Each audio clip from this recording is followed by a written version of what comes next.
Sa sundalo, kay General Browner, kay di na kumutawag sa mga PNP, kaya iro na ni Marcos.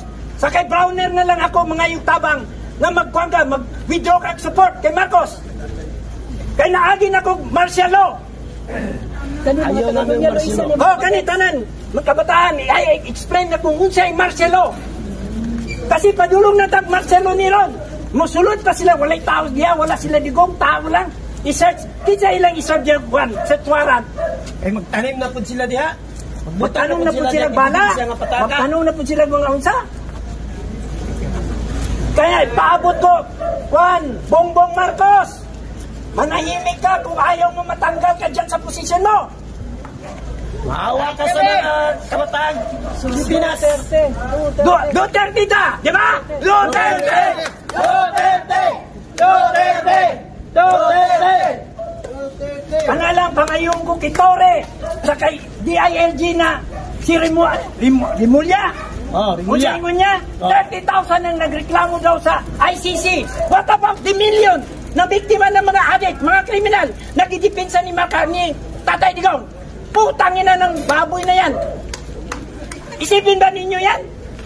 I-balance sila. Sana imong mathematics DILG, Secretary Dimulya. I-balance mo 30,000 ang nagreklamo ka sa ICC. Kanang 30,000, tinuod ba ka na? Dili ba ka trabaho ni Trilirik? Putangin na ninyo. Kanang sa ICC, si Mr. Karim Kang, auto po na stupid.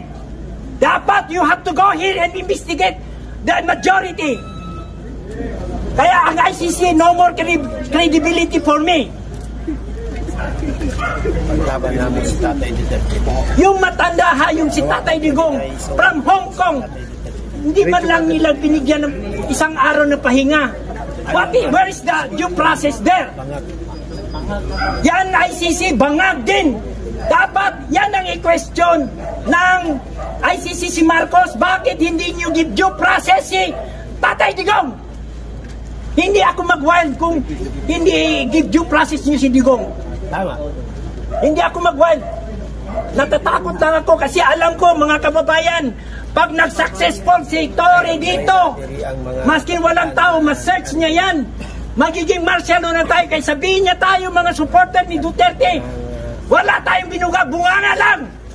Ngayon tahimik ako, ngayon lumabas na talaga ako. Dahil lang para sa aking mga anak, sa mga apo. Kasi kung ma-addict tayo, wala na. Mabuti lang, tingnan. I don't know. Totoo ba yung balita na si First Lady daw, si Goldfish, na ano daw, na-involved daw dun sa LA? Ano ba yun? Totoo ba yun o hindi? I want to clarify. Totoo. Kaysa kami dito. Trump? Oh, you see, I'm asking President Trump, if you are friend of the Philippines, you better investigate that. Because majority of the Filipino are against Marcos. Marcos is not our duly president now. We withdraw our support. Yes. I am just waiting for General Browner to withdraw. Yes. Yan lang. Wala, hindi na tayo magkagulo kung mag-withdraw lang si Browner. Alisin na natin si Marcos, itapon na yun sa dagat.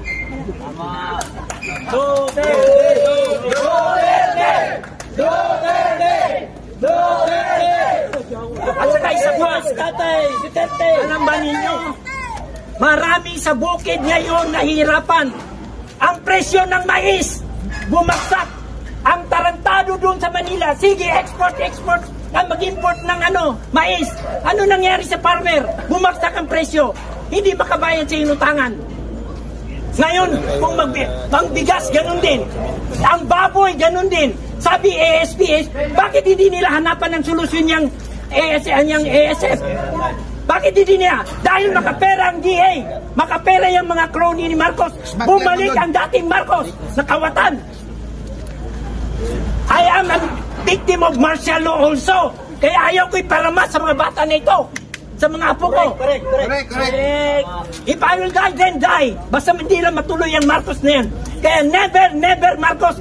Kahit yung si Goldfish na si Sandro, nasabi mag-future president, natawa na lang ako because I will campaign no more Marcos in the national position. Tama? Duterte!